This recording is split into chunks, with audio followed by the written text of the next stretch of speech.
up, gangsters. Right now the moon is, or right now it's a new moon in Taurus, so it's a 0% illumination. And I feel that there's significance in that, you know, the new moon being in Taurus, the sun being in Taurus. This should really be an auspicious day of you really standing in your power. So let's see who you are, what you need to hear right now.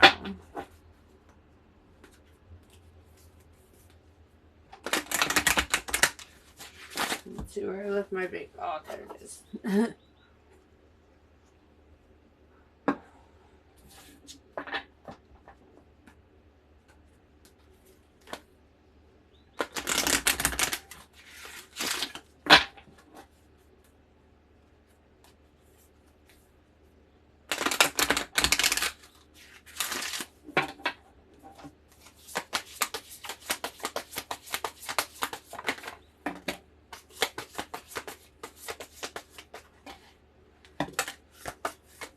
Damn, you got a lot of cards right off the bat.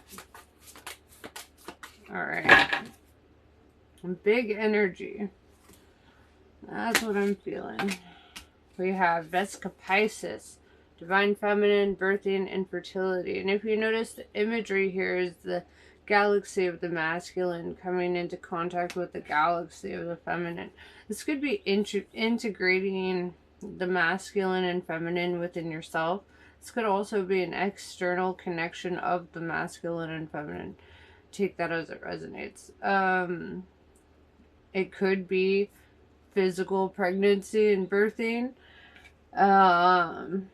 It could also represent birthing an idea or a project or a new venture, you know. So we'll dive deeper into this. With the Flower of Life, we have inspiration, awe, and dreams. This is really connecting the dots. This is noticing how each decision that you make in life really fractals off into the outcomes that you experience in life, right? We have Sirian's B, responsibility, lessons, growing up. And this is really a maturation of the soul, right? This is deciding what is important to you. What do you value? What do you want to spend your time and energy investing in, right? We have the air element, which is all about philosophy, discernment, empathy. Could be connecting with an air sign, could have an air sign cross watcher, even with air being Aquarius, Libra, Gemini. Doesn't necessarily have to be that, though. You could have that, one of those signs in your chart, right? And you could be really kind of sitting in that energy of discernment and embodying your personal philosophy. It's really easy for everybody to say, oh, this is my philosophy. It's much harder to live it and not say it, right? So I feel that the purpose of philosophy is to live it. And one thing I've learned from all my studies of philosophers, and there's been a lot of them that I've studied, and there was a book that I read on my other channel, which I cannot get back into to finish my books, but I read this book called The Philosophers Who Failed at Love, right? And that really showed me that a lot of philosophers, a lot of people who dive deep into philosophy, they get so stuck on it, right? The study of life, the study of how to live and how to be, and all these things, that they forget to actually live, right? They forget to actually allow experiences to happen to them because they're so busy trying to figure out the meaning of life that it completely just goes right by them, right? And I'm not saying that falling in love is the meaning of life. Believe me, I don't believe that. What I am saying, though, is that we can get so caught up in studying how to be that we fail to be that, right? So I feel that you're in a place right now where You've established a philosophy for yourself, a life motto, if you will, and now it is your responsibility to embody it, right? To walk the walk, you know, not just talk it.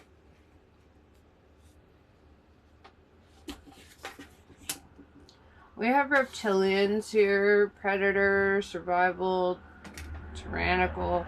You could be dealing with somebody who might be trying to infringe on your peace in some way, right? This is somebody, reptilians are hell-bent on the destruction of the soul, right? Because they lack one, right? They're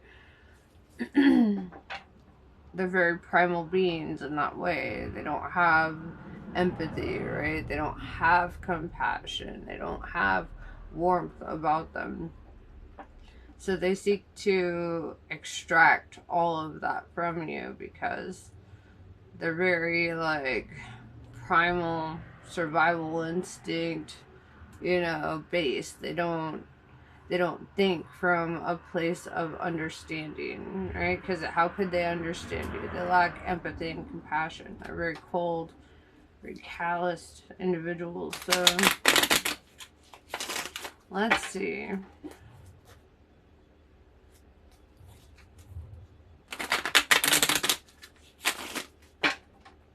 Hold on, I hear my son's alarm going off in the background. I'll be right back. Okay, I'm back. I'm gonna adjust this a little bit there. See more. So, alright. It looks like you're dealing with some ops, right? Some opposition. And typically when we are on a good path, and we are on that path of growth and expansion and all that, we're gonna have that one motherfucker who shows up and tries to trigger you, right? Test your spirit, ask, you know, like, those questions where you're just like, you know, they know how to push your buttons. And so this individual could be like a friend, family, an ex or current lover, you know, something of that sort. But it's somebody who's just hell-bent on, like, kind of keeping you complacent, kind of keeping you stuck and stagnant.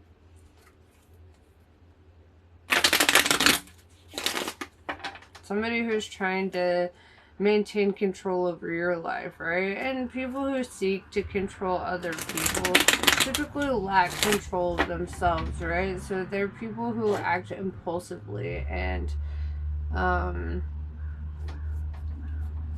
you know, they're not to be trusted. So let's see.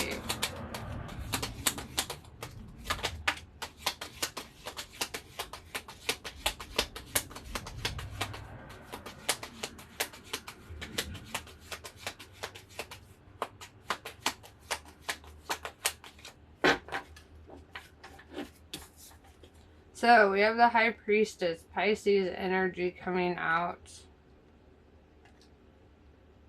The High Priestess sits between the pillar of darkness and light. Very intuitive, right? Very discerning. So I feel that you could be spiritually, like, guided through this process. I feel that you could be getting some kind of spiritual downloads that are really helping you along the way. Trust that. Trust your instincts on that, because I do feel that all the ops can be overcome, right?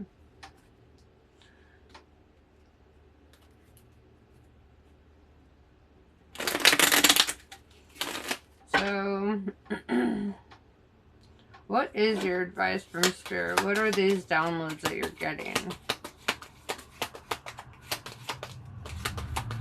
Alright, because you're being triggered by somebody. Somebody doesn't want you to live up to your potential. Somebody doesn't want you to live out your personal philosophy because they prefer you to look like a phony, right? They'd prefer that. They don't want you to be like at your peak, because then you would just transcend them, right? And their bullshit. So as long as they can keep you stuck and stagnant and keep you in your same behavioral patterns or your same reaction patterns, then it's like they can be like, see, look, they haven't changed at all. They're still just this. Yeah, and it's spiritual warfare. You know, we have the Two of Swords. Your your downloads are really telling you to protect your energy, right? The flamingos in this deck represent swords, and Absalom is like crossing them over his heart here. And that represents like protect your heart, protect your energy, right? Like I feel that you're being called to not tell people too much, right? Move in silence. You're being called to keep your plans kind of to yourself, right? Just work on implementing them. Don't work on, don't bother telling people about what you're doing or why you're doing it or anything. It's not their business, right? Just do it. We have Five of Swords in reverse. This is also telling you not to be defensive, right? Don't react the way that they expect you to react.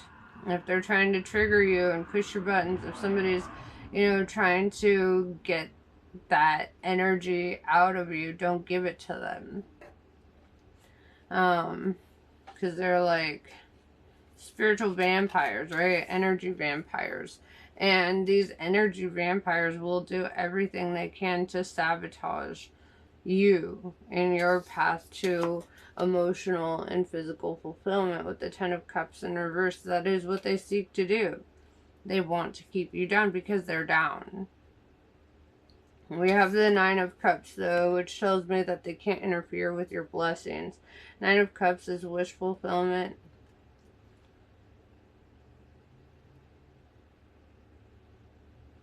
And then it's like, if you want this wish fulfillment, if you want things to change, if you want the direction of your life to go in a different direction, you're going to have to respond differently or not respond at all, right? You're going to have to learn to move in silence. That's a big thing. Guard your energy, guard your plans. With the Queen of Swords in reverse, I feel that there's an openness about you. Right? The Queen of Swords in the upright is very, like, confrontational. Very sharp, very fast about it. Like, doesn't even think twice before, like, cutting a motherfucker off, right? And I think that you should be a little quicker to cut people off in that regard. If you're dealing with people like this. That's my personal opinion. Because where you should really be devoting your energy and your time right now is the Four of Pentacles, and that is like protecting your resources, saving your money. When people want you to go out, simply say no. If people are trying to get you to spend up all your resources so that you can't get to that Ten of Cups, right? So that you can't get to your ultimate fulfillment. If they could be trying to block your blessings, block your money, block your, your reputation from, growing to a better place. So I feel that right now, your biggest focus right now should be just building your empire, right? Saving your pentacles, doing what you gotta do, taking care of business. We have Temperance in reverse, Sagittarius energy, which tells me that there's an energy of impatience here. Whether that's you or them. It's like you're tired of waiting.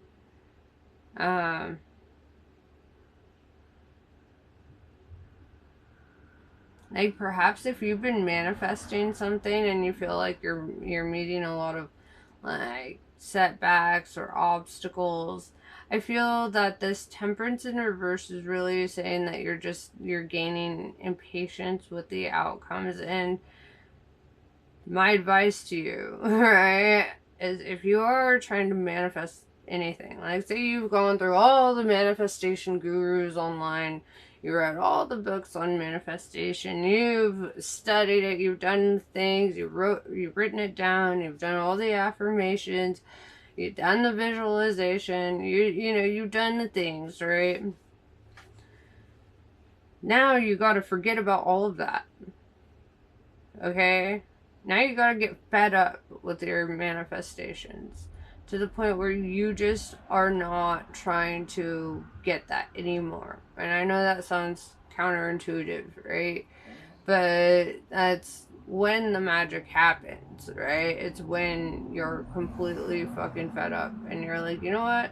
I'm not waiting for my manifestations anymore. I'm not hoping that things are going to get better. I'm not going to waste my entire existence just expecting these things and focusing on these outcomes, because the more you obsess over the outcomes, the further away the outcomes go. Alright? We have the Knight of Cups in reverse.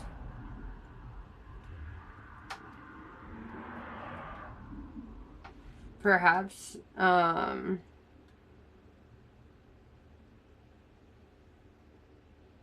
this could be in regards to love. Somebody taking action towards you with the Knight of Swords in reverse. Perhaps you were hoping that somebody would come through for you in a certain way and they simply don't, right? And that's okay. And I say that's okay because right now you really need to be focusing your energy on rebuilding from what has already fallen apart. Right? The more you focus on, you know, individuals that didn't come through for you the way that you had hoped, and the money that you had hoped to gain, all these things, right? The more you think about it, the further it is from you. When they tell you to let go in manifestations, what they mean is like actually let go. Stop thinking about it. As soon as it starts crossing your mind, don't do it, because then you're focusing on the energy of lack. And the more you focus on the energy of lack, the more lack you're going to have, right? And that's why they tell you to focus on gratitude, because the more grateful you are, the more you have, the more things that you'll have to be grateful for will come towards you, right? Right now you need to be focusing on rebuilding, right? Right now it's like money management, time management, focusing on what's important, you know, like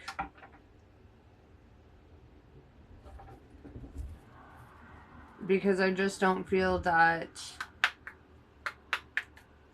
these things are going to be nearly as fulfilling for you as what you can do for yourself in the meantime.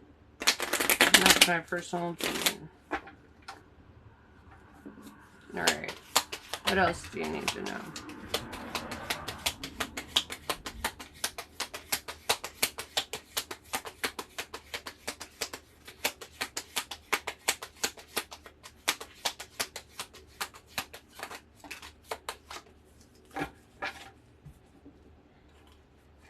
Yeah, we've got Five of Pentacles, disappointment, lack, feeling left out in the cold, right? It's that hyperfixation on the things that you're trying to manifest, but it seems intangible as fuck. So, back to my advice, get fed up. Get tired of waiting. Tell the universe you're not doing this shit anymore. You're not doing all the visualization and the writing things down and all of that nonsense. You're just done, right? And when you're really just done, And I'm not saying be done with the expectation that being done means that the outcomes are coming, because then you're still focusing on the lack. I mean, you really need to get to that point where you don't give a fuck anymore. Right? And I know that can be harder than anything, especially if you are experiencing like financial or emotional depletion, right? But rather than focusing on what you don't have, focus on what you do have and what you have to work with, right? And the actions you can take towards the life that you want to live, right? And in the same way that your past self takes care of your present self takes care of your future self, right? So if I want to remember something in the future, I'm going to write a note for myself, right? So that I can remember. I do that to take care of my future self, right? If I don't do this, but a lot of good people do. A lot of very motivated people in life do this, but meal prepping, right? That's taking care of yourself in advance, right? That's making sure that the food is going to be there and prepared and ready for you in advance so that your future self can take it easy, So it's like one less thing for your future self to worry about. Saving money today eases the stress for the future, right? Because you're taking care of your future self in that way.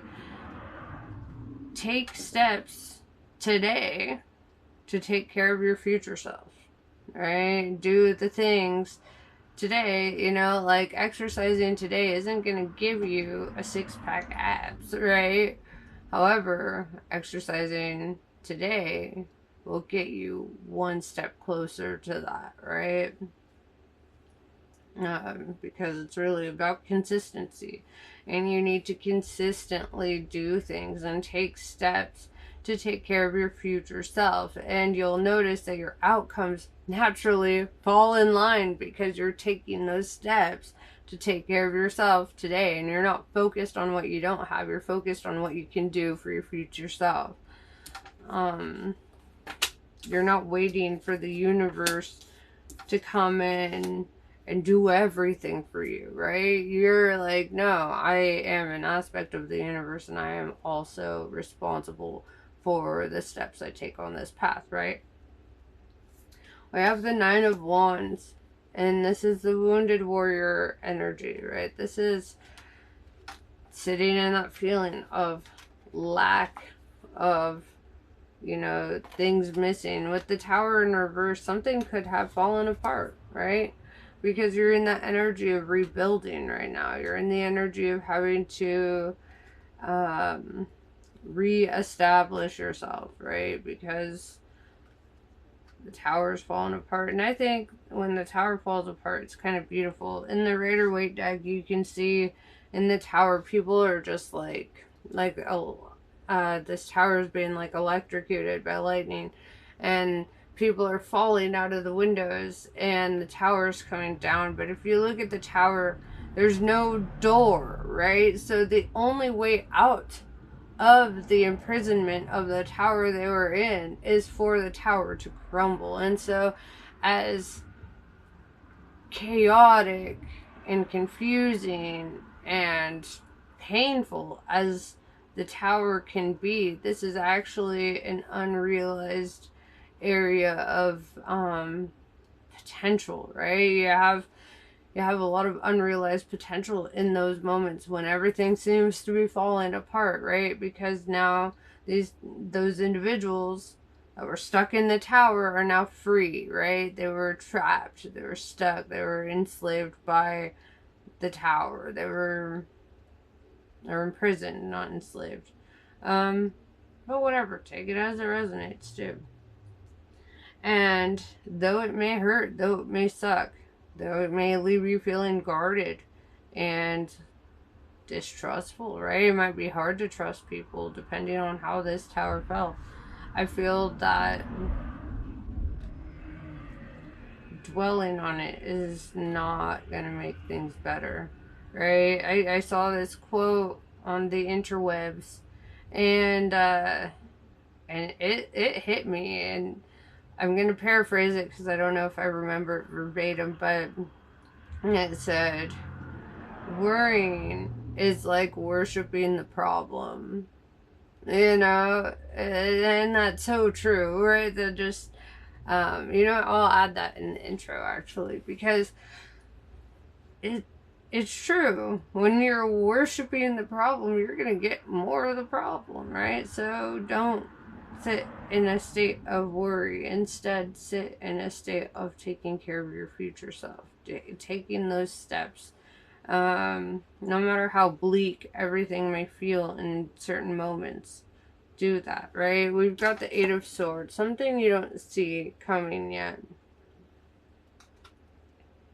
This is also kind of that feeling of, you know, like not knowing where to go, not knowing what steps to take, not knowing. And this is where critical thinking comes into play, right? This is where you start creating a map for your life. Every decision you make, every choice you make, every yes and no you say determines your outcomes here.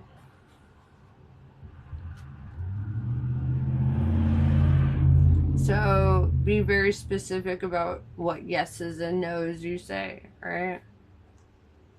So what you don't see coming though is this Wheel of Fortune.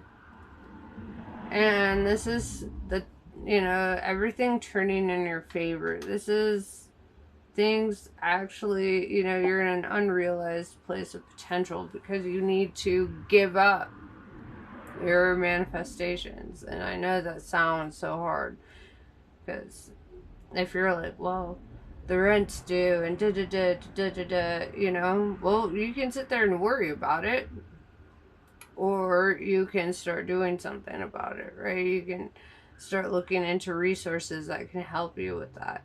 You can start focusing on, you know, maybe doing some side hustle or whatever, doing what you can to get the process started so that you're not just sitting there twiddling your thumbs like, why is life happening to me? It's your turn to happen to life, okay? Instead of just living at the mercy of circumstance. And we have the Emperor, Aries energy. And I see you inevitably stepping into your power and really dominating life, right? The Emperor is, and I don't mean that in a tyrannical way, right? The Emperor is an excellent leader, a fair and compassionate leader. This is somebody who leads by example, not somebody who leads by force. This is somebody, he's all the kings in the upright. And I feel, and this is also heavy entrepreneurial, like, energy. But it's like, I see you have all the resources that you need, whether you can see that or not, to get to this place. And it takes, like, mindfulness and discipline. And that can be hard, but it is also something that is very attainable. So, let's see what the Kali Oracle has to say.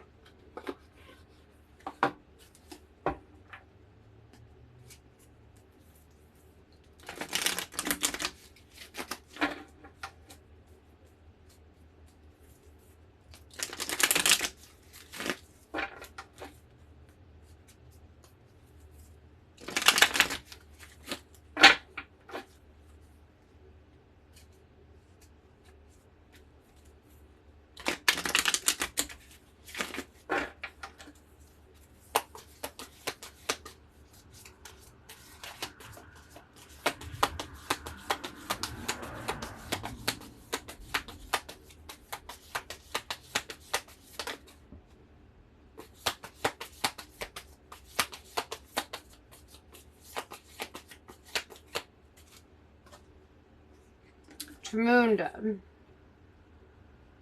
Knowing what to allow and what to fight for or against requires wisdom. Chamunda is the fearlessness, wisdom, patience, and discipline required to conquer a difficult situation. Chamunda is the power to accomplish what you need and desire. She is with you now, Her presence now portends a truly exceptional breakthrough on your path. Alright, let's see if there's anything else that you need to hear before we close this out.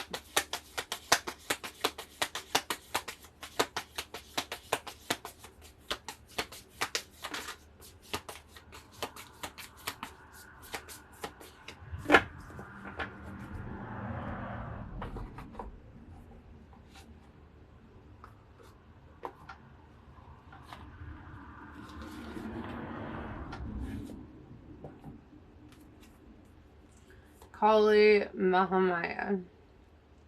When a situation becomes unnecessarily complicated or confusing to your heart, Kali Mahamaya arises spontaneously as a protective bearer of universal truth.